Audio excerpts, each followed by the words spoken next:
মেয়েটা চুরি করে একটি কাস্টমারের কফি খেয়ে ফেলে এবং তারপর তার পেটে অনেক ব্যথা হতে থাকে। এরপর মেয়েটি একটি ট্যাক্সি ভাড়া করে এবং বাড়ির দিকে যেতে থাকে, কিন্তু তার পেট অনেক বড় হতে থাকে।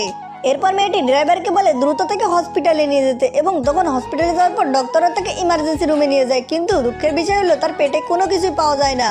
মেয়েটি অনেক চিল্লাপাল্লা করছিল, এর জন্য ডক্টররা তাকে একটা ইনজেকশন দিয়ে দেয়। ওদিকে কফি শপের মালিক কফির কাপে একটি চায়ের চুমুক দেখতে পায়। ছেলেটি ছিল একটা এলিয়েন, তার খাওয়ার জিনিস যদি কেউ খায় তাহলে তার শরীরে অনেক অসুস্থ হতে থাকবে। এরপর ছেলেটি দ্রুত হসপিটালের দিকে চলে যায়, ডক্টররাও তখন থেমে যায়। এরপর মেয়েটি পালাতে যাচ্ছিল, ঠিক তখনই তার সামনে ছেলেটি চলে আসে এবং সে কল করতে যাচ্ছিল পুলিশকে। ঠিক তখনই ছেলেটি ফোনটি ব্লাস্ট করিয়ে দেয়।